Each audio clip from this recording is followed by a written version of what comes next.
فرماتا ہے ان صفا والمروہ من شعائر اللہ، صفا و مروہ کی جو دو پہاڑیاں ہیں یہ اللہ کے شاعر میں سے ہیں.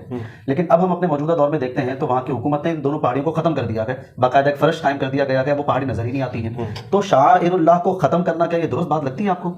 دیکھیں یہ سوال اس وقت پیدا ہوتا ہے کہ جب ہم قرآن پاک کی اس آیت سے یہ ترجمہ کرتے ہیں کہ صفا اور مروہ کی دو پہاڑیاں شعائر اللہ ہیں. اللہ نے ایسی بات کہیں بھی نہیں کی. اللہ تعالیٰ نے قرآن پاک میں لیکن یار ہے نا من شعائر اللہ. جی میں اسی چیز کو ذکر کر دیتا ہوں کہ عام طور پہ ہم جب ٹرانسلیشن کرتے ہیں تو یہ سمجھ جاتے ہیں کہ اللہ فرما رہے ہیں کہ صفا کی پہاڑی اور مروہ کی پہاڑی یہ دو پہاڑیاں شعائر اللہ. ایسا نہیں، بلکہ شاعر کا مطلب ہوتا ہے اس کمرے کے اندر کچھ ایکٹیویٹی ایسی ہو رہی ہے وہ عمل شعائر اللہ ہے، نہ کہ اپنی ذات کے اندر یہ کمرہ شعائر اللہ ہے. یہ بات ذہن میں رکھ لیجیے گا. عام طور پر یہی غلطی ہوتی ہے، ہم سمجھتے ہیں کہ پہاڑیاں شعائر اللہ، پہاڑیاں نہیں. اللہ بیان کر رہے ہیں ان صفا والمروہ من شعائر اللہ، صفا اور مروہ ان کے درمیان ایک کام ایسا ہو رہا ہے جو سائی ہوتی ہے، یہ شعائر اللہ ہے. ان صفا والمروہ من شعائر اللہ فمن حج البیت او اعتمر فلا جناح علیہما ان یطوف بہما. آگے ہم ذکر کر دیا اللہ نے کہا صفا و مروہ کے بیچ میں ہونے والا ایک کام یہ شعائر اللہ ہے. کوئی حج عمرہ کرنے آئے تو اس پر کوئی حرج نہیں کہ اس کے بیچ میں وہ ایکٹیویٹی پرفارم کرے. احمدہ ونصلی ونسلم علی رسولہ الکریم اما بعد.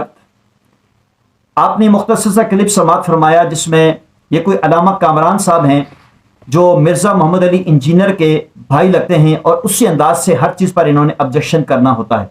ان کی کافی ویڈیوز میں نے دیکھی ہیں، اس میں یہ بلا وجہ قرآن پاک کی متعدد آیات پر تفسیر پہ رائے کرتے ہوئے نظر آتے ہیں، اور جس میں اولیاء کرام کی شان و عظمت ظاہر ہوتی ہو، جو مقدسات ہیں جس کا صریح بیان قرآن و حدیث میں موجود ہے، اس کا بھی حضرت انکار کر کے اپنی طرف سے بلا وجہ تعویلیں کرتے ہوئے نظر آتے ہیں.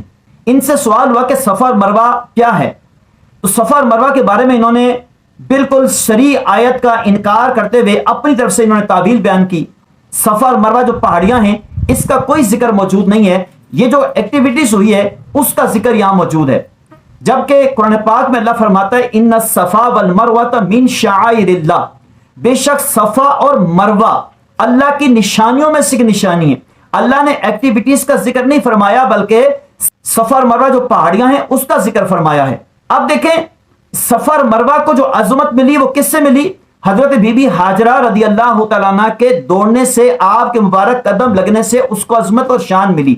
تو موصوف نے اس عظمت کا انکار کر دیا، کہتے ہیں پہاڑیوں کی کوئی عظمت نہیں ہے، اس جگہ کی کوئی عظمت نہیں ہے، عظمت تو اس ایکٹیویٹیز کی ہے، اور اللہ نے نشانی اس ایکٹیویٹیز کو قرار دیا، جبکہ یہ بالکل غلط ہے. ایک اور جگہ اللہ تعالیٰ فرماتا ہے وَاتَّخِذُوا مِن مَقَامِ ابراہیم مُصَلَّى، ابراہیم علیہ السلام کے کھڑے ہونے کی جگہ کو نماز کا مقام بناؤ. اب آپ کیا کہیں گے کہ ابراہیم علیہ السلام جو کام کیا اس کی عظمت بیان کی جا رہی ہے؟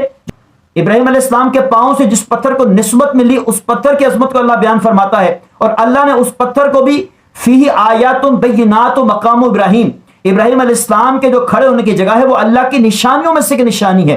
اسی طرح سے صفا اور مروہ بھی حضرت بی بی ہاجرہ رضی اللہ تعالیٰ عنہ کے پاؤں لگنے کی برکت سے اس کو اللہ نے اپنی نشانی قرار دیا، چونکہ اس میں اللہ کے ولیوں کی شان و عظمت ظاہر ہوتی ہے، اس پہ موصوف نے انکار کر دیا. اچھا، جب حضور صلی اللہ تعالیٰ علیہ وسلم صحابہ کرام کے ساتھ عمرہ کرنے تشریف لائے تو اس وقت ان دونوں پہاڑیوں پر دو بت رکھے ہوئے تھے. صحابہ کرام کو وسوسہ گزرا کہ یہاں ہم صحیح کیسے کریں، یہاں تو بت رکھے ہوئے ہیں.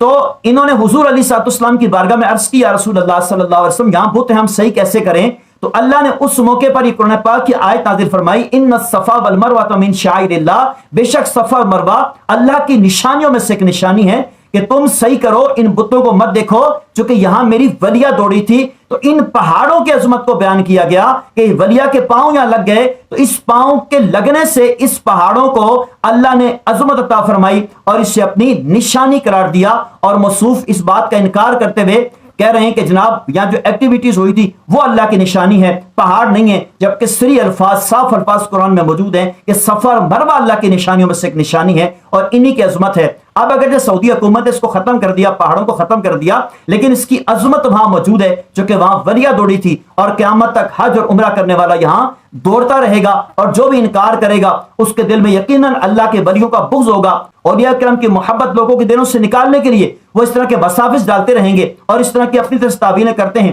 اور موصوف نے یہاں پر تفسیر پر رائے کی ہے، کسی تفسیر کا حوالہ نہیں دیا، تفسیر پر رائے کر کے لوگوں کو خام خواہ وسوسے میں ڈال دیا. مجھے کئی لوگوں نے سوال کیا واٹس ایپ پہ، یہ کلپ بھیجے کہ دیکھیں جناب یہ تو صفا اور مروہ کا انکار کرتے ہیں، جبکہ آپ لوگ کہتے ہیں اللہ کی ولی یہاں دوڑی تھی اور اس دوڑنے سے اس پہاڑ کو عظمت ملی ہے.